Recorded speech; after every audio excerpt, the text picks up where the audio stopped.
Hello everyone, मेरा नाम पूजा मालविया है। मैं आप सभी का स्वागत ऑनलाइन पढ़ाई पर करती हूँ और आज का पेपर आप सब देकर आए हैं और आप सब मेरे हिसाब से बहुत खुश होंगे। मैंने अभी साइंस का सेक्शन देखा है, साइंस का सेक्शन सॉल्व किया है, तो मुझे देख के बड़ा मजा आ गया है कि सारा कुछ आपका पढ़ाया हुआ आया है। मेरे ख्याल से सिर्फ 3 से 4 क्वेश्चन अगर किसी के गलत हुए होंगे भी तो हुए होंगे, नहीं तो वो भी अपने लॉजिक के हिसाब से अगर किया होगा तो वो क्वेश्चन भी आपके ठीक हुए होंगे। तो चलिए सीधा जल्दी से मैं इसकी आपको की दे देती हूँ जिससे कि आप अपने आंसर्स को मैच कर लें। और एक आध क्वेश्चंस ऊपर नीचे होंगे तो प्लीज विवाद मत खड़ा करिएगा, क्योंकि वो आंसर की में थोड़ा सा डिफरेंस हो जाता है। ठीक है, चलिए सबसे पहला क्वेश्चन देख लेते हैं और जल्दी जल्दी पास करेंगे। इसका डिटेल्ड एक्सप्लेनेशन मैं आपको बाद में दे दूंगी। और हाँ, स्टार्ट करने से पहले उन लोगों को जरूर हिदायत है जिनका अभी 1 to 5 और 9 to 10 वालों का पेपर है। पेपर पढ़ाया हुआ आया है तो इसका मतलब कंटेंट आपका प्रॉपर एनसीईआरटी से आया। पढ़ाया हुआ क्या है, पढ़ाया हुआ इसलिए आया क्योंकि आपका कंटेंट सारा एनसीईआरटी का था। एनसीईआरटी हमने पूरी लाइन टू लाइन डीपली पढ़ी थी। तो अगर अभी भी किसी ने चीजें नहीं करी हैं तो जाकर प्लीज चैनल पर जो संपूर्ण फिजिक्स, संपूर्ण केमिस्ट्री, संपूर्ण बायोलॉजी, इन सब के जो वीडियोस पड़े हुए हैं और जो लास्ट में मैंने आपको वन लाइनर्स कराए हैं, प्लीज जाकर कर लो। आपका पेपर उन्हीं सबसे आया है। और देखो, खुद ही देखो, अभी पेपर में आपको सॉल्व करवा रही हूँ, आपको समझ में आएगा कि एक एक चीज आपके पेपर से उठकर आई थी। चलिए सबसे पहले क्वेश्चन पे चलते हैं। The force required to maintain an object at an constant velocity is. अब कांस्टेंट वेलोसिटी की बात करी गई है, इसका मतलब कि यहाँ पर क्या है, यहाँ पर वेलोसिटी कांस्टेंट है, एक समान वेलोसिटी चल रही है। इसका मतलब यहाँ पर एक्सेलरेशन क्या हो जाएगा, आपका जीरो हो जाएगा इस केस में। मतलब चेंज इन वेलोसिटी क्या है, जीरो है। तो यहाँ पर देखो, फ्रिक्शनल फोर्स तो होगा नहीं, आपका ग्रेविटेशनल फोर्स तो होगा नहीं। ग्रेविटेशनल फोर्स वाला केस किस में देखा था हमने, फ्री फॉल वाले में देखा था, जिसमें क्या था कि जब फ्री फॉल कोई ऑब्जेक्ट नीचे गिरता है तो उसकी वेलोसिटी धीरे धीरे क्या होती है, बढ़ती चली जाती है। और ये फ्री फॉल वाला केस है आपके एनसीईआरटी बुक का, ये मैंने आपको कराया था, पिछली बार एक क्वेश्चन आया भी था। अब देखो, इसमें ना हो सकता हो आपको नेट फोर्स भी आंसर दे सकते हैं, क्योंकि नेट फोर्स ऐसे केस में क्या हो जाता है, जीरो हो जाता है। तो जहां पर नेट फोर्स, आपका फोर्स नेट क्या है, जीरो है, ऐसे केस में क्या हो जाएगा, आपका वेलोसिटी क्या रहेगी, कांस्टेंट रहेगी। तो यहाँ पर आंसर आपका नेट फोर्स भी दे सकते हैं, पर यहाँ पे जीरो तो लिखा नहीं है ऐसा कुछ। तो यह हो सकता है कि आपका ऑप्शन नंबर ई भी यहाँ पर इसमें आंसर हो आपके की में। तो इस क्वेश्चन को, सिर्फ एक इस क्वेश्चन को आप थोड़ा सा होल्ड पर रखेंगे। क्वेश्चन नंबर जो आपको फोर्स वाला है, जिसमें कांस्टेंट वेलोसिटी पूछा गया है, इसको आइए जल्दी से हिंदी में मैं आपको देख देती हूँ। किसी वस्तु को स्थिर वेग पर बनाए रखने के लिए आवश्यक बल है। तो यहाँ पर आवश्यक घर्षण बल कभी नहीं होगा, आवश्यक बल घर्षण बल होगा तो क्या वेलोसिटी इंक्रीज होगी या डिक्रीज होगी। फिर आपको गुरुत्वाकर्षण बल में क्या होता है, वेलोसिटी हमेशा इंक्रीज होती है नीचे आते समय। फिर आपको यहाँ पर नेट फोर्स, ये आपका नेट फोर्स हो सकता है, या फिर यहाँ पर आपका उपयुक्त में से कोई भी नहीं, ये वाला ऑप्शन होगा, क्योंकि यहाँ पर एक्सिलरेशन वाला केस लग रहा है, त्वरण जो कि है आपका जीरो लग रहा है। ठीक है, तो इस वाले क्वेश्चन को यहाँ पर होल्ड पर रख लेना। चलो नेक्स्ट क्वेश्चन देख लेते हैं, 112 question. Which of the following is there unsaturated hydrocarbon.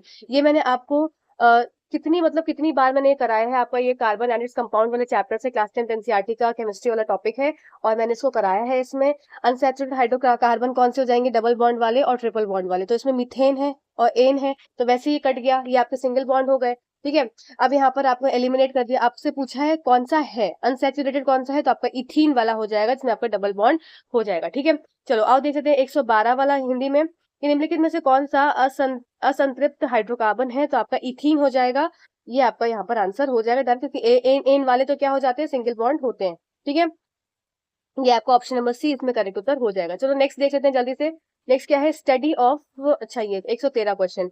113 question क्या बोलता है, the membrane surrounding the cell is called. अब एक सेल, एक कोशिका को घेरने वाली मेम्ब्रेन कौन सी होती है, तो देखो देखो वॉल तो इसमें होगा नहीं, आपको एलिमिनेट करना आना चाहिए आगे वाले लोगों के लिए, मैं बता रही हूँ जो आगे अब एग्जाम में जाने वाले हैं। देखो वॉल तो होगा नहीं, क्योंकि आप इससे सोचे ना कि अगर अगर प्लांट है तो प्लांट में तो सेल वॉल प्रेजेंट होती है, पर एनिमल में नहीं होती है। तो इसका मतलब कि उसमें क्या होगी ही नहीं कोई मेम्ब्रेन, तो ये तो गलत हो जाएगा। इसका मतलब वॉल वाला केस तो इसमें होगा ही नहीं। अब साइटोप्लाज्म तो वैसे ही तरल पदार्थ हो जाता है। अब इसमें क्या बचा आपका ऑप्शन, ऑप्शन नंबर बी आपका बचा, तो प्लाज्मा मेम्ब्रेन आपका यहाँ पर आंसर हो जाएगा। तो इसका ये आपका ऑप्शन नंबर बी करेक्ट उत्तर हो जाएगा। ठीक है, चलो देखो सबके सेट्स में अलग अलग होगा, तो ये जो भी सेट है उस हिसाब से मैं इसको सॉल्व करा रही हूँ। और थैंक यू मनीष जी आपको और आंचल आपको, दोनों ने मुझे पेपर सेंड किया, थैंक यू सो मच। मतलब मैं दिल से आप दोनों के लिए शुक्रगुजार हूँ कि आपने मुझे पेपर दिया। चलो 113 क्वेश्चन हिंदी में देख लेते हैं। क्या है, कोशिका कोशिका के चारों ओर की झिल्ली कहलाती है, तो क्या हो जाएगी आपके, अच्छा इसमें कोशिका के चारों ओर की झिल्ली हो जाती है आपकी कोशिका द्रव्य, नहीं प्लाज्मा झिल्ली, सॉरी। हिंदी में मतलब आपका प्लाज्मा मेम्ब्रेन इसका आंसर हो जाएगा। ठीक है, इंग्लिश में देखते हैं। सेल मेम्ब्रेन की बात हो रही है तो plasma membrane, option number B आप करेक्ट उत्तर लगाएंगे। नेक्स्ट देख लेते हैं, study of inheritance of a trait in humans is called. तो इनहेरिटेंस की बात जहां पे करी जाएगी तो वो क्या हो जाएगा, हेरिडिटी हो जाएगा आपका। हिंदी में देख लेते हैं 114 क्वेश्चन, मनुष्य में लक्षणों का वांशिक वंशागति के अध्ययन को कहते हैं आपका ये वंशागति। ठीक है, चलो नेक्स्ट देख लेते हैं 115वां क्वेश्चन। 115वां क्वेश्चन है आपका, अच्छा ये बहुत आसान क्वेश्चन, और मैंने आपको सारे न्यूमेरिकल भी कराए थे। अगर जो प्रॉपर कनेक्टेड होगा ना चैनल से रेगुलर बेसिस पे, उसका एक भी क्वेश्चन गलत नहीं हुआ होगा, इतना मैं तो विश्वास रखती हूँ। देखो car covers a distance of distance देके रखा है, देखो डिटेल में भी नहीं जा रही हूँ, सिंपल फॉर्मुला है इसमें, एवरेज वेलोसिटी का फॉर्मुला लगाना है आपको। एवरेज वेलोसिटी क्या हो जाती है, वेलोसिटी या डिस्टेंस क्या हो जाता है, डिस्टेंस को स्पीड ऑफ में टाइम। तो यहाँ पर क्या पूछा गया है आपसे, स्पीड पूछी गई, तो स्पीड क्या हो जाएगा, डिस्टेंस इनटू टाइम। अच्छा मैंने यहाँ पे फॉर्मुला ही उल्टा लिख दिया, स्पीड के ज्यादा ही मैं खुश हो गई। Speed equals to distance upon में टाइम है, तो आपसे स्पीड पूछी गई है, डिस्टेंस हो जाएगा आपका 200 किलोमीटर और टाइम है 4 आवर। आपको यूनिट भी चेंज नहीं करनी, यूनिट भी चेंज करके ही उन्होंने दिया है। तो सीधा सीधा इसका आंसर आ जाएगा आपका 50 किलोमीटर पर आवर। डिवाइड करेंगे तो 200 में से चार चार चार पंजे 50। ठीक है, तो ये आपका 50 किलोमीटर पर आवर, हिंदी में भी यही है आपका। 115, एक कार 4 घंटे में 200 किलोमीटर की दूरी तय करती है, इसकी औसत गति आपको बतानी है, तो 50 किलोमीटर पर आवर आपका ऑप्शन नंबर सी करेक्ट उत्तर हो जाएगा। चलिए अगले क्वेश्चन पे चलते हैं, वो क्वेश्चन नंबर 116। ठीक है, with the breakdown of pyruvate to give carbon dioxide and water and energy takes place in. ये कहाँ पर होता है आपका, ये मैंने आपको कितनी बार बताया है जब मैंने बायो का पढ़ाया था, जिसमें कि पायरुवेट का इनकम्प्लीट ब्रेकडाउन बताया था, जिसमें कि इनकम्प्लीट ब्रेकडाउन होता है तो किस तरीके से होता है। जैसे कि आपका लैक ऑफ, एक केस हमने पढ़ा था जिसमें कार्बन सॉरी ऑक्सीजन की बिल्कुल रिक्वायरमेंट नहीं होती है, एक केस पढ़ा था जिसमें ऑक्सीजन की रिक्वायरमेंट होती है, एक केस होता है जिसमें की कमी हो जाती है ऑक्सीजन की, जो कि आपकी लैक्टिक एसिड फॉर्मेटेशन का जो आपका मसल सेल्स के अंदर होता है। तो यहाँ पर क्या है कि पायरुवेट ब्रेकडाउन हो रहा है किसमें, कार्बन डाइऑक्साइड एंड वाटर में, तो ये कहाँ होता है, माइटोकॉन्ड्रिया में होता है। फिर बाकी हमने किसमें पढ़े थे, ये सेल में पढ़ा था जिसमें कि ऑक्सीजन की बिल्कुल रिक्वायरमेंट नहीं थी, और एक था इसमें लैक ऑफ ऑक्सीजन था जो कि आपका था लैक्टिक एसिड फॉर्मेटेशन, जो कि आपकी मसल सेल्स के मांसपेशियों की सेल्स में कोशिकाओं में हो रहा था। तो यहाँ पर इसका आंसर हो जाएगा आपका option number B mitochondria. Hindi में इंग्लिश देख लेते हैं 116 क्वेश्चन, कार्बन डाइऑक्साइड पानी और ऊर्जा देने के लिए पायरुवेट का विघटन होता है, तो किसमें, माइटोकॉन्ड्रिया में इसका विघटन होता है, तो ऑप्शन नंबर बी करेक्ट उत्तर हो जाएगा। मार्क करते चलेंगे क्वेश्चंस, और कितने आपके ठीक हुए मुझे जरूर बता देना। बाकी पेपर ना मैं आपको रात तक अपलोड कर दे दूंगी, पूरा मैं पेपर सॉल्व करवाऊंगी, पूरा 1 से लेके 150 जितने भी क्वेश्चन है आपके मैं सब सॉल्व करवाने वाली हूँ। Which some atomic particle have negligible mass. तो देखो मैंने ये भी आपको बार बार चिल्ला के बताया था कि सारा का सारा मास जो है आपका किसी भी एटम का, वो आपका न्यूक्लियस में होता है, और न्यूक्लियस में क्या प्रेजेंट होता है, न्यूक्लियस में आपका प्रोटॉन और न्यूट्रॉन प्रेजेंट होते हैं, है ना। मैंने लास्ट में वन लाइनर में भी क्वेश्चन करवाया है। तो यहाँ पर क्या हो जाएगा, इसका आंसर आपको डायरेक्टली यहाँ पर इसका आंसर हो जाएगा इलेक्ट्रॉन। ठीक है, प्रोटॉन और न्यूट्रॉन, तो क्या है, न्यूक्लियस, न्यूक्लियस के अंदर प्रोटॉन और प्लस आपके न्यूट्रॉन्स होते हैं प्रेजेंट। तो यहाँ पर इसमें सब, जहां पर नहीं होता नेग्लिजिबल मास होता है, वो आपका इलेक्ट्रॉन इसका आंसर हो जाएगा। 117 क्वेश्चन हिंदी में, किस किस उपपरमाण्विक कण में द्रव्यमान नेग्लिजिबल होता है, तो आपका आंसर हो जाएगा इसमें ऑप्शन नंबर सी होगा इसमें इसका आंसर। ठीक है, न्यूट्रॉन सॉरी आपका ये इलेक्ट्रॉन में होता है। ठीक है, इलेक्ट्रॉन में बिल्कुल भी नहीं होता है। चलो नेक्स्ट क्वेश्चन देख लेते हैं। नेक्स्ट क्वेश्चन क्या है, the speed of sound is maximum in which of the following. ये हमने साउंड वाले चैप्टर में करा था, तो इसमें सॉलिड में सबसे ज्यादा होता है, फिर लिक्विड में होता है, फिर ग्लास में होता है, तो उसके हिसाब से सॉलिड क्या हो जाएगा आपका, स्टील। तो ऑप्शन नंबर बी करेक्ट उत्तर हो जाएगा यहाँ पर। 118वां देखते हैं जल्दी से, निम्नलिखित में से किस में, जस्ट अ सेकेंड, हाँ, निम्नलिखित में से किसमें ध्वनि की गति अधिकतम होती है, तो इसमें हो जाएगा आपका ऑप्शन नंबर, इंग्लिश में देख लेती हूँ मैं, हिंदी में थोड़ा दिक्कत हो गई, क्या है, स्टील। ठीक है, तो ऑप्शन नंबर बी आपका यहाँ पर करेक्ट उत्तर हो जाएगा, इस्पात में, इस्पात। ठीक है, ऑप्शन नंबर बी।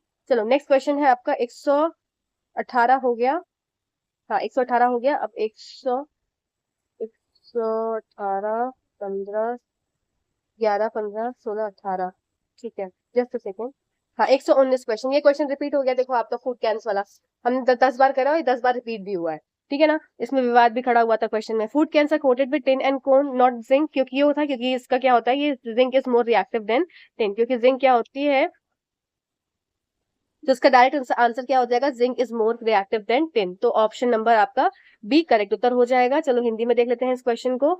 इस क्वेश्चन को हिंदी में देखेंगे तो हमारा हो जाएगा, खाद्य पदार्थों में डिब्बे में टिन से लेपित क्यों किया जाता है, क्योंकि जिंक टिन की तुलना में अधिक प्रतिक्रियाशील होती है। तो ऑप्शन नंबर बी आपका करेक्ट उत्तर हो जाएगा। ठीक है, चलो आगे देख लेते हैं। आई होप आप लोग का पेपर अच्छा हुआ होगा, मुझे कमेंट सेक्शन में बता देना। ठीक है, what happens to the gravitational force between the two objects if the distance between them is double. देखो अब मैंने आपको क्या बताया था लास्ट में, क्या बोला था कि फॉर्मूले वाले क्वेश्चन को कर लेना, जिसमें हमने फॉर्मूला पढ़ा था ना ग्रेविटेशनल फोर्स वाला, और जो आपके दो ऑब्जेक्ट्स थे आपके M1 M2 m1 m2 मास के, और इसके बीच की दूरी थी डी। जी का फॉर्मूला निकाला था हम लोग ने, ग्रेविटेशनल फोर्स या फोर्स इज इक्वल्स टू क्या था, m1 इंटू m2 अपॉन में आर स्क्वायर, और यहाँ पर कांस्टेंट को हटाकर जी लगा रहे थे, तो इसी से ये आपका ये फॉर्मूला लगाया है। तो इसको अब मैं सॉल्व करवा दूंगी, इसका थोड़ा सा सॉल्यूशन लंबा है। यहाँ पर जल्दी से मैं आपको आंसर की दे रही हूँ, तो इसका आंसर हो जाएगा इट बिकम्स 1/4। तो यहाँ पर हो जाएगा 1/4, ये हो जाएगा 120वें का। हिंदी में देख लेते हैं जल्दी से। यदि दो वस्तुओं के बीच की दूरी दुगनी कर दी जाए तो उनके बीच का गुरुत्वाकर्षण बल कितना हो जाएगा, तो 1/4 हो जाएगा आपका। ये आंसर हो जाएगा ऑप्शन नंबर ए। ठीक है, चलो जल्दी से पढ़ लेते हैं 121वां क्वेश्चन। 121वां क्वेश्चन है, which of the following are environment friendly practices. बहुत ही आसान क्वेश्चन, तो सही बात है, स्विच ऑफ कर दो फैंस को, ये सब ठीक है, ये भी ठीक है। unnecessary lights and fans, फिर walking school instead of getting mother to drop school, carrying cloth bag को यूज करो, तो more than one of the above answer आ जाएगा, सीधे आपका ऑप्शन नंबर डी करेक्ट उत्तर हो जाएगा। 121वां क्वेश्चन हिंदी में, सर डिटेल एक्सप्लेनेशन मैं आपको दूंगी, चिंता मत करना, एक एक क्वेश्चन को एक्सप्लेन करूंगी जैसे हम हमेशा करते हैं। निम्नलिखित में से कौन सी पर्यावरण अनुकूल प्रथाएं हैं, तो इसमें आपका ऑप्शन नंबर डी हो जाएगा। क्यों? क्योंकि देखो, लाइटें मत जलाओ फालतू की, फिर माँ द्वारा स्कूटर से मत जाओ, पेट्रोल खर्च होगा, फिर उससे पोल्यूशन होगा खरीदी गई। इसमें क्या, कागज के बैगों का इस्तेमाल ना करके कपड़े की थैली का इस्तेमाल करो, तो इसमें ऑप्शन नंबर डी आपका उपयोग में से एक से अधिक यहाँ पर ऑप्शन हो जाएगा। तो नेक्स्ट देख लेते हैं 122वां क्वेश्चन क्या है। क्वेश्चन बहुत आसान पेपर आया था, मजा आ गया पेपर देख के, एनसीईआरटी का एक एक लाइन का क्वेश्चन है। अब देखो, जिसको थोड़ा सा भी पता होगा ना फंक्शनल ग्रुप्स क्या होते हैं, तो ब्यूटेन ओन लगा हुआ है, ओन लगा हुआ है तो मतलब इसके मतलब कार्बोक्सिलिक OOH तो ग्रुप है नहीं, कीटोन, कीटोन में ओ, यहाँ पर इसका एल्डिहाइड ग्रुप में CHO ग्रुप आ जाता है, ओन लगा हुआ है, तो यहाँ पर क्या हो जाएगा, डबल बॉन्ड O आपका, ये आपका कीटोन ग्रुप लगा है, ओन। ठीक है, तो यहाँ पर ऑप्शन नंबर बी आपका करेक्ट आंसर हो जाएगा। 122वें क्वेश्चन का हिंदी में देख लेते हैं, ऑप्शन नंबर 22वां जो हो जाएगा कीटोन ग्रुप। यहाँ पर ब्यूटेन में कार्बन समूह वाला 4 कार्बन यौगिक क्या है आपका, कीटोन। ठीक, नेक्स्ट देख लेते हैं 123वां question. What is the function of meristematic tissue in plants. Meristematic tissue, अगर आपने लास्ट वाला जो मैंने आपको सेशन करवाया था, बायो का संपूर्ण बायो करवाया था, उसमें लास्ट में मैंने बोला था कि प्लांट टिश्यू का चैप्टर मैंने इसमें पूरा इंक्लूड किया है, जरूर से कर लेना। जिसने करा होगा उसने ये क्वेश्चन, 2-3 क्वेश्चन आए आपके प्लांट टिश्यू से ना, उसने करा होगा सही, और जिसने नहीं पढ़ा होगा उसने गलत किया होगा, पक्की बात है। तो यहाँ पर बात होती है, मेरिस्टेमेटिक टिश्यूज का काम होता है सिर्फ ग्रोथ का, प्रोटेक्शन और सपोर्ट का नहीं काम होता है, मेरिस्टेमेटिक टिश्यूज का काम होता है ग्रोथ देने का। ठीक है, तो आंसर क्या हो जाएगा आपका 123 का। 123 का आपका विकास, ग्रोथ वाला। इसमें पौधे विभज्योतक उत्तक का कार्य क्या होता है आपका, ये विकास में कार्य करता है। ठीक है, next 24th question. What is the work done just a second What is the work to be done to increase the velocity of a car from 36 km/h to 6 km, the mass of a car is this। तो इसका answer सीधा सीधा mark कर लो, ये option number A. अब इसका solution हम बाद में देखेंगे, तो यहाँ पर इसका आंसर हो जाएगा ऑप्शन नंबर ए। ठीक है, चलो नेक्स्ट देखते हैं 124th क्वेश्चन का आंसर यहाँ पर हो जाएगा आपका ऑप्शन नंबर ए। ठीक है, ये वाला इसका आंसर होगा। ठीक, चलो आगे देख लेते हैं 125वां क्वेश्चन क्या है। 125 हो गया, ये 125 इधर आएगा। ठीक है, lichens are sensitive to which air pollutant. तो लाइकेन्स आज जो सेंसिटिव होते हैं वो आपके सल्फर डाइऑक्साइड्स के लिए सेंसिटिव होते हैं। तो यहाँ पर आपका आंसर हो जाएगा कि lichens are sensitive to which air pollutant, तो आपका हो जाएगा सल्फर डाइऑक्साइड। तो चलो जल्दी से इसको हिंदी में भी देख लेते हैं, हिंदी में क्या बोलता है ये, कि लाइकेन किस वायु के प्रदूषक के लिए संवेदनशील होते हैं, तो ये आपके हो जाएगा option number C, sulphur dioxide. Option number C correct उत्तर हो जाएगा। नेक्स्ट है 126वां question. In which of the following sphere the weather phenomena occurs. तो ये हो जाता है आपका ट्रोपोस्फियर। मैंने चिल्ला चिल्ला के बोला था, इसको रट लेना क्योंकि ये आपका 2-3 बार एग्जाम में आ चुका है क्वेश्चन। तो यहाँ पर हो जाएगा सौरमंडल, आपका ऑप्शन नंबर ए। ठीक है, तो नेक्स्ट 127 क्वेश्चन है आपका, the gap between the to neurons is called. और ये अगर किसी ने गलत किया होगा तो बहुत गलत बात है। कैसे क्या होता है, 2 न्यूरॉन्स के बीच में गैप होती है, सिनेप्टिक क्लेफ्ट। मैंने सिनेप्स बताया भी था। ये आपके डेंड्राइट है इस तरीके से, ये एक्सॉन टेल, और यहाँ पर ये आपके डेंड्राइट्स, और ये फिर यहाँ पर एक अलग से जब न्यूरॉन है तो उसके बीच का जो गैप होता है ये सिनेप्स होता है। मैंने आपको रट रट के चिल्ला चिल्ला के बतवाया था और आपने ठीक किया होगा, ये मुझे पूरी उम्मीद है। ठीक है, 127 का क्वेश्चन क्या है, 2 न्यूरॉन के बीच का अंतराल को कहा जाता है आपका सिनेप्स। ठीक है, हिंदी में इंग्लिश में क्या है, ऑप्शन क्या है आपका, सिनेप्स। हाँ, ए वाला ऑप्शन, जो कि आपका हिंदी में इसको बोलते हैं शोभमंड, नहीं सॉरी, अंतर्ग्रथन। ठीक है, नेक्स्ट देख लेते हैं आपका 128th question. Which of the following correct represent the electronic configuration of nitrogen. तो नाइट्रोजन का एटॉमिक मास हो जाता है 7, तो हो जाएगा 2 और 5। तो यहाँ पर ऑप्शन नंबर सी करेक्ट उत्तर हो जाएगा। 128 का हिंदी में सोल्यूशन हो जाएगा आपका 2 और 5, ठीक है। चलो सी वाला ऑप्शन आपका करेक्ट हो जाएगा। चलो नेक्स्ट क्वेश्चन देख लेते हैं। 128 हो गया। 129, विच of the following constitute the food chain. अब आपको फूड चेन करना है। सिंपल सी फूड चेन पूछी गई थी तो क्या होगा, देखो गोट क्या काऊ को खाएगी, एलिफेंट नहीं, ग्रास वीट मैंगो नहीं, ये इसको खाएगी, गोट काऊ नहीं, फिर ग्रास को गोट, हाँ गोट को ग्रास खाएगी और ह्यूमन को गोट खाएगी, ह्यूमंस को गोट खा सकता है, ह्यूमंस गोट को खाएगा और गोट ग्रास को खाएगी, तो ऑप्शन नंबर ए करेक्ट उत्तर हो जाएगा। चलो 129 हो जाएगा आपका ए वाला ऑप्शन की निम्नलिखित में से खाद्य श्रृंखला का निर्माण करता है घास, बकरी और इंसान। ठीक है, बहुत आसान सी फूड चेन पूछी गई थी। चलो नेक्स्ट देख लेते हैं क्या। द मैग्नेटिक फील्ड लाइंस, ये देखो मैग्नेटिक फील्ड वाले चैप्टर से आ गया आपको क्वेश्चन, ये क्लास 10 एनसीईआरटी का आपका मैग्नेटिक वाला जो चैप्टर है, मैग्नेटिज्म वाला।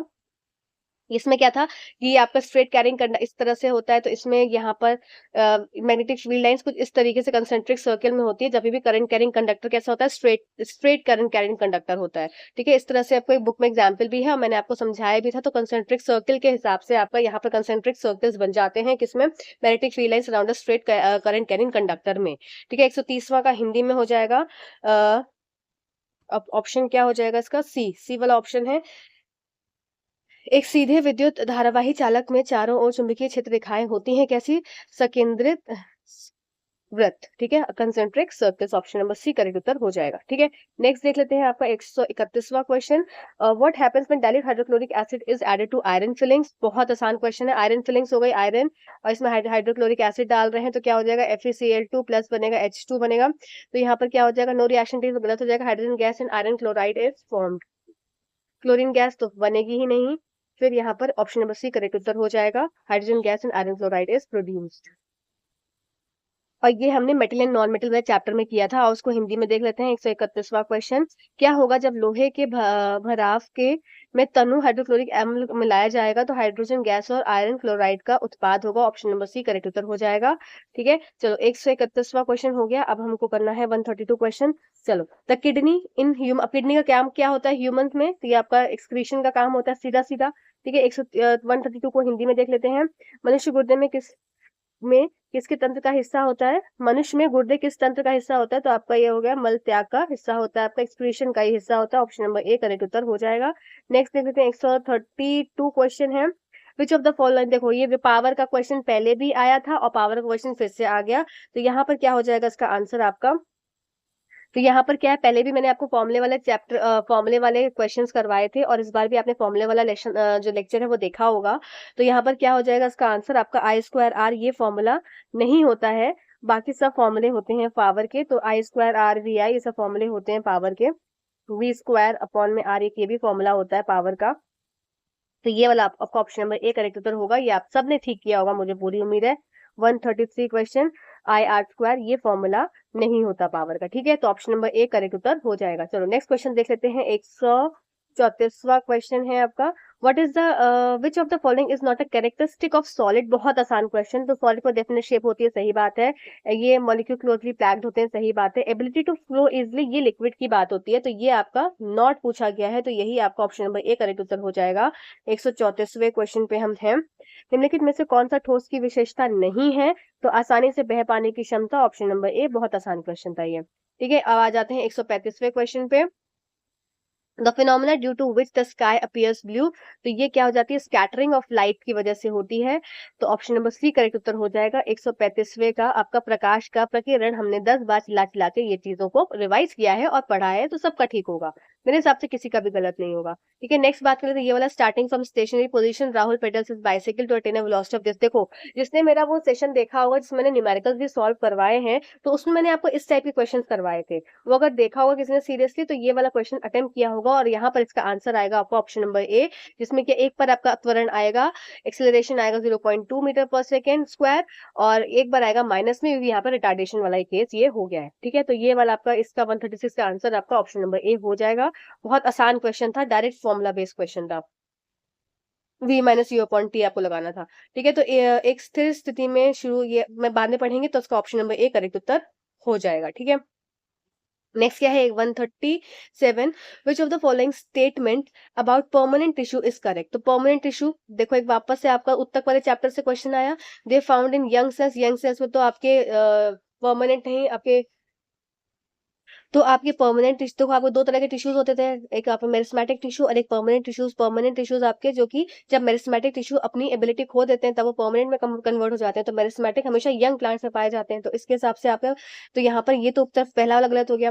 दे are capable of rapid cell division, नहीं, वो मेरिस्मेटिक का केस होता है। They lose the ability to divide, हाँ ये बात सही है, ये इनके बारे में बात की जा रही है, ये अपनी एबिलिटी डिवाइड करना छोड़ देते हैं, इसलिए परमानेंट टिश्यूज में कन्वर्ट हो जाते हैं। और परमानेंट के एग्जाम्पल्स हमने पढ़े थे, कोलेनकाइमा, स्क्लेरेनकाइमा, फिर आपका एरेनकाइमा, ये सब इसके एग्जाम्पल्स हमने पढ़े थे टिश्यू वाले चैप्टर में, और मैंने आपको रिवीजन भी करवाया है इसका वन लाइनर में, है ना। तो स्थायी उत्तकों के बारे में निम्नलिखित में से कौन सा कथन सही है? तो विभाजित करने की क्षमता को खो देते हैं। तो ऑप्शन नंबर सी आपका करेक्ट उत्तर हो जाएगा।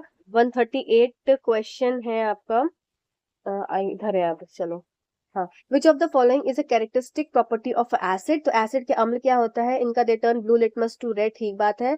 फिर ये तो गलत हो जाएगा। फिर पीएच इनका ग्रेटर देन 7 होता है, नहीं, इनका 7 से क्या होता है? कम होता है पीएच। तो इसमें यहाँ पर आपका ऑप्शन नंबर बी करेक्ट उत्तर हो जाएगा। 138 का आपका हिंदी में भी देख लेते हैं एक बार। तो ऑप्शन नंबर बी आपका करेक्ट उत्तर हो जा रहा है। नीले लिटमस पेपर को लाल में कन्वर्ट कर देते हैं क्या? कौन सा एसिड का एक विशिष्ट गुण है? तो आपका ये ऑप्शन नंबर बी करेक्ट उत्तर हो जाएगा। ठीक है, नेक्स्ट देख लेते हैं 139 question. According to Newton second law of motion, acceleration of an object is directly proportional to, तो फोर्स क्या होता है? मास इनटू एक्सीलरेशन होता है। तो फोर्स उसमें क्या बोला? Acceleration of an object directly proportional to acceleration क्या हो जाएगा? फोर्स अपॉन में फोर्स, और ये हो जाएगा अपॉन में एम। तो एक्सीलरेशन किसके डायरेक्टली प्रोपोर्शनल है? फोर्स के। तो force acting upon the object. ठीक है, 139 हिंदी में। न्यूटन, इसमें ऑप्शन नंबर क्या है हमारा? Option number first A option correct है। ठीक है, न्यूटन की गति के दूसरे नियम के अनुसार किसी वस्तु का त्वरण सीधे अनुपातित करता है वस्तु पर लगने वाले बल पर। ठीक है, तो यहाँ पर आपका आंसर हो जाएगा ऑप्शन नंबर ए।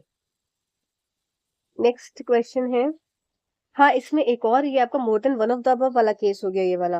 क्यों? क्योंकि इसमें देखो फोर्स क्या है, तो कितना कंफ्यूज करने वाला स्टेटमेंट दिया था। Force is equals to mass into acceleration है, और एक्सीलरेशन हो जाएगा फोर्स अपॉन में एम। ठीक है, तो ये क्या डायरेक्टली प्रोपोर्शनल है क्या? फोर्स एक्टिंग अपॉन है, तो ये बात ठीक है कि डायरेक्टली प्रोपोर्शनल है फोर्स। और क्या यहाँ पर एक ये भी तो स्टेटमेंट दी है, inverse of the mass of the object, तो इसका मतलब एक्सीलरेशन जो है वो inverse of the mass of the object के भी तो डायरेक्टली प्रोपोर्शनल है, एक तरह से प्रोपोर्शनल है, और किसमें? Inverse of the mass of the object. तो ऑप्शन नंबर ये आपका मोर than one of the above वाला केस हो गया। ठीक है, मोर than one of the above वाला 139 का। विच of the following is a plant hormone? तो जिब्रेलिन, साइटोकिनिन, ऑक्सिन, ये तीनों आपके प्लांट हार्मोन होते हैं। ठीक है, तो more than one of the above यहाँ पर भी इसका आंसर हो जाएगा 140वें वाले क्वेश्चन का। हिंदी में देख लेते हैं, उपयुक्त में से एक से अधिक यहाँ पर आपका ऑप्शन है। ठीक है, निम्न कौन सा पादप हार्मोन है? तो इसका डी वाला ऑप्शन आपका करेक्ट हो जाएगा। 141 क्वेश्चन क्या है? Which of the following changing a substance directly from solid to a gas? Naphthalene, naphthalene इसका एग्जाम्पल है। सब्लिमेशन, नैप्थलीन तो एग्जाम्पल बोल दिया मैंने एकदम से। तो ये सब्लिमेशन, हमने एग्जाम्पल्स बहुत सारे पढ़े थे। नैप्थलीन था, एम्फिसिन था, ऐसे बहुत सारे एग्जाम्पल्स हमने पढ़े थे। एनसीईआरटी क्लास 11 का आपका चैप्टर है ये, उससे केमिस्ट्री वाले से, तो यहाँ से क्वेश्चन आया है। चलो, 141 का आपका हिंदी में क्या हो जाए? किसी पदार्थ को सीधे ठोस में गैस से बदलने की प्रक्रिया को कहलाती है आपके उदरपातन। ठीक है, नेक्स्ट देख लेते हैं 142। द एंथर कंटेन्स, रट के रटवा दिया था आपको कि एंथर में क्या होता है? पॉलिन ग्रेन्स होते हैं। कितना मतलब पढ़ा हुआ पेपर आया है, और पेपर इजी आया है। साइंस का तो इजी है, बाकी पार्ट तो मैंने भी चेक ही नहीं किया है। परागकण आपका बी वाला ऑप्शन हो जाएगा। पराग कोश में आपका परागकण होते हैं। फिर आपका ये वाला आ जाता है next 143। What is the common name of calcium hydroxide? तो यहाँ पर देखो लाइम वाटर होगा और स्लेग लाइम होगा, तो ये दोनों कैल्शियम हाइड्रोक्साइड होते हैं। मेरे ख्याल से बहुत लोग कंफ्यूज हो गए होंगे लाइम वाटर और लाइम स्टोन में। लाइम स्टोन अगर लिखा होता तो यहाँ पर कैल्शियम कार्बोनेट होता। ठीक है, तो आपका मोर than one of the above यहाँ पर वापस से ऑप्शन हो गया होगा करेक्ट। ठीक है, नेक्स्ट देखते हैं हिंदी में इसको 143। ये हो जाएगा आपका कैल्शियम हाइड्रोक्साइड का सामान्य नाम क्या है आपका? तो ये आपका उपयुक्त में से एक से अधिक हो जाएगा इसका आंसर। ठीक है, क्या क्या है इसका आंसर? तो यहाँ पर देख लिया हमने, स्लेक्ट लाइम और आपका स्लेक्ट लाइम और लाइम वाटर, ये दोनों इसके एग्जाम्पल है। ठीक है, next 144 question. Who discovered the cell for the first time? रट लिया था हम लोग ने, क्या है इसका? रॉबर्ट हुक इसका आंसर है। ठीक, नेक्स्ट देख लेते हैं क्या 145 question. The SI unit of work is, work की जूल हो जाती है एसआई यूनिट। ठीक है, फिर what which of the following is not a physical change, कौन सा फिजिकल चेंज भौतिक परिवर्तन नहीं है? मेल्टिंग ऑफ आइस है, डिसॉल्विंग सॉल्ट इन वाटर है, बर्निंग ऑफ अ कोल, एक बार कोल जल गया तो ये भौतिक परिवर्तन नहीं है, ये रासायनिक परिवर्तन है। तो यहाँ पर ऑप्शन नंबर ए करेक्ट। तो जगह अभी एक साथ हम हिंदी में भी देख लेंगे। विच of the following is not not a vector disease, तो वेक्टर डिजीज कौन सी नहीं होगी आपकी इसमें? तो देखो मलेरिया वेक्टर है, डेंगू वेक्टर है, ट्यूबरक्लोसिस क्या होती है? कंटेजियस डिजीज होती है ये आपकी। तो यहाँ पर ऑप्शन नंबर बी करेक्ट उत्तर हो जाएगा। ठीक है, और उसको हिंदी में भी देख लेते हैं। कोशिका की खोज सर्वप्रथम किसने की थी? तो रॉबर्ट हुक द्वारा की थी। ऑप्शन नंबर सी करेक्ट उत्तर है। एसआई यूनिट कार्य की क्या हो जाएगी? आपकी जूल हो जाती है। ऑप्शन नंबर सी करेक्ट उत्तर है। ठीक है, नेक्स्ट निम्नलिखित में से कौन सा भौतिक परिवर्तन नहीं है? तो कोयले का जलना आपका ऑप्शन नंबर ए करेक्ट उत्तर है। ठीक है, नेक्स्ट देखिए निम्नलिखित में से कौन सा वेक्टर जनित है आपका? ये आपका ये यक्ष्मा ट्यूबरक्लोसिस टीबी जिसको बोलते हैं, बी वाला ऑप्शन आपका करेक्ट उत्तर है। ठीक है, नहीं पूछा है, ठीक है ना। चलो अभी देख लेते हैं क्या नेक्स्ट है आपका 148 question. What happens when light enters a glass slab from, देखो ये मैंने कितनी बार आप लोग को समझाया था, और ये प्लीज किसी ने गलत नहीं किया हो, मैं यही उम्मीद रखती हूँ। मैंने क्या बताया था आपको कि यहाँ से अगर लाइट, ये रेयरर मीडियम है और ये डेंसर मीडियम है, ये ग्लास है, ठीक है। रेयरर से डेंसर में आएगी, ये नॉर्मल है, तो क्या करेगी? Bend towards the normal. मैंने कैसे समझाया था कि अगर घने जंगल में जा रहे हो तो ये क्या था? ये खुला आकाश था, ये ऊपर रेयरर मीडियम में खुला आकाश है, हवा है, और एक घने जगह में आ रहे हैं, मतलब एक डेंस एरिया में आ रहे हैं। तो हमेशा अगर डेंस फॉरेस्ट में जाते हैं तो लोग एक दूसरे से के पास एकदम सट के जाते हैं कि भाई कहीं शेर ना आ जाए, इसलिए जब रेयरर मीडियम से डेंसर मीडियम में आते हैं तो जो लाइट की रे है वो bend towards the normal bend करती है। तो यहाँ पर आंसर हो जाएगा it bends towards the normal.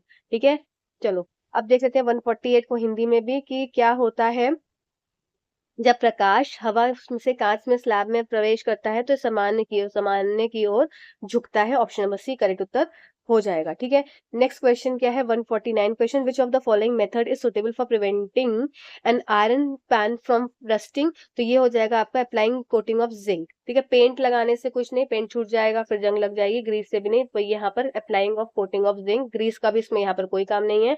तो ये आपकी जिंक गैल्वेनाइजेशन गैल्वेनीकरण की प्रक्रिया यहाँ पर करी जाती है। ठीक है, तो 149 का ऑप्शन हो जाएगा क्या?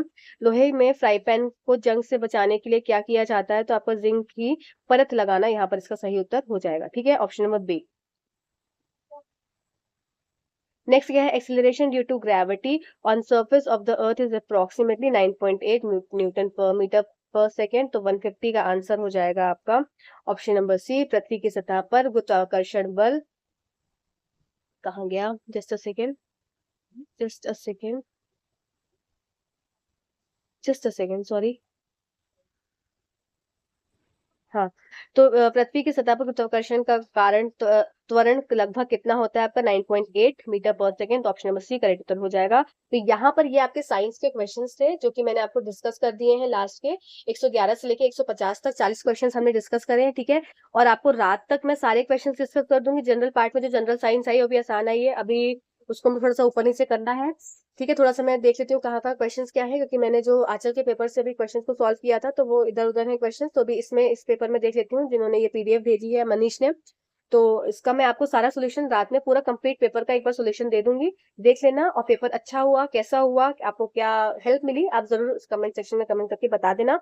Thank you so much watching this video, thank you.